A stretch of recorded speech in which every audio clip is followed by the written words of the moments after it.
بڑوں کا ادب یہ اتنی بڑی خیرات ہے. ہمیں اپنی اولادوں کو یہ سکھانا ہوگا کہ بیٹا جب بڑے بات کر رہے ہوں تو چھوٹوں کو خاموشی اختیار کرنا ہوگا. لیکن ہماری حالت کیا ہے؟ ہمارے ڈرائنگ روم کی ٹیبل پر چند لوگ بیٹھے تھے اور ایک نوجوان جو ہے وہ ترکی بترکی جو ہے بڑوں کو جواب دے رہا تھا اور دلائل کے انبار لگا رہا تھا، اور سب خاموش تھے کہ سفید بالوں والے بھی چپ بیٹھے تھے کہ اب اس بچے کو کیا سمجھائیں. تو ہم نے مسکرا کے کہا کہ جناب اصل میں بات یہ ہے کہ ہمارا بیٹا نا وہ اسلام آباد کی یونیورسٹی میں پڑھتا ہے اور اس کا کانفیڈنس لیول بہت بڑا ہے. یہ نہیں کسی کی بات برداشت کرتا، یہ اگلے کے منہ پہ سچی بات سنا دیتا ہے. ہم اس کو کانفیڈنس کہہ رہے ہوتے ہیں اور ہم اس کو جو ہے جدید تعلیم کا رنگ کہہ رہے ہوتے ہیں. ہمارا بچہ بڑا پڑھا لکھا ہے، یہ کیا خاک پڑا ہے جناب جس کو بڑوں سے بات کرنے کا طریقہ بھی نہیں آتا. اللہ اکبر. ہمیں اس بات پر سوچنا ہوگا صحابہ کا انداز کیا تھا. اور میں تمہیں ایک ادب کی اور داستان سنا دیتا ہوں. صحابی کا نام ہے حضرت عبداللہ بن عمر رضی اللہ تعالیٰ عنہ. وہ فرماتے مجلس رسول لگی تھی اور اللہ کے رسول صلی اللہ علیہ وآلہ وسلم تشریف فرما تھے. صحابہ بیٹھے تھے کہ حضور نے ایک سوال صحابہ سے پوچھا اور حضور فرمایا کہ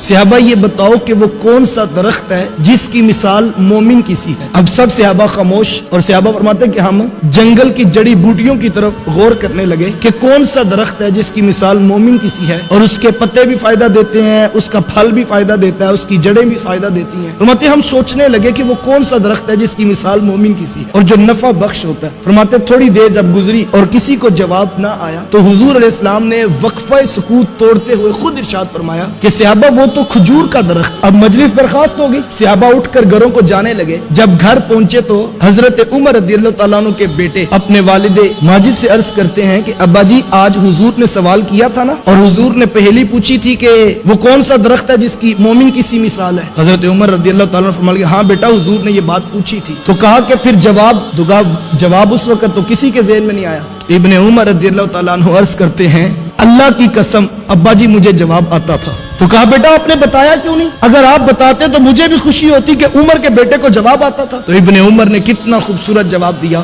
کہا ابا جی میں نے صرف اس لیے جواب نہیں دیا کہ جب ابو بکر و عمر جیسی شخصیات چپ بیٹھی ہیں تو پھر میں جواب کیوں دوں. یہ تھا وہ ادب جو صحابہ کے بچوں کو بھی آتا تھا. اللہ اکبر. کسی بات پر اگر بڑے خاموشی اختیار کر لیں تو چھوٹوں کو بھی پھر خاموشی اختیار کرنی ہوگی. یہ آداب تھے جو کل تک معاشرے میں موجود تھے، لیکن آج معاشرہ حیا باختہ ہو گیا. آنکھوں میں حیا نہ رہا، لباس میں حیا نہ رہا، اخلاق میں حیا نہ رہا، اور ہم جو ہے وہ تیزی کے ساتھ جو ہے وہ زوال پذیر ہو رہے ہیں. خدا را اپنی اولادوں کو آداب سکھائیے. یہ سب سے بڑی دولت ہے جو ہم بچوں کو سکھا سکتے ہیں. اور یہ ذمہ داری کوئی اسکول نہیں لے گا. اسکول آپ کے بچے کو رٹا توتا بنائے گا، اسکول آپ کے بچے کو ایک کاغذ ڈگری کا دے گا، اسکول آپ کے بچے کو 30 سے 40 ہزار کی نوکری تو دلوا سکتا ہے جناب، لیکن اخلاق آپ نے خود اپنے بچوں کو اپنی اولادوں کو سکھانے ہیں. اور اس کا بہترین طریقہ کیا ہے؟ کس طرح اولادوں کو یہ اخلاق سکھائے جا سکتے ہیں؟ جب آپ اپنے گھروں میں وقت دیں گے، اپنی اولادوں کے ساتھ وقت گزاریں گے تو آپ کی اولادوں کو خود بخود اخلاق سیکھنے کا موقع نصیب ہوگا.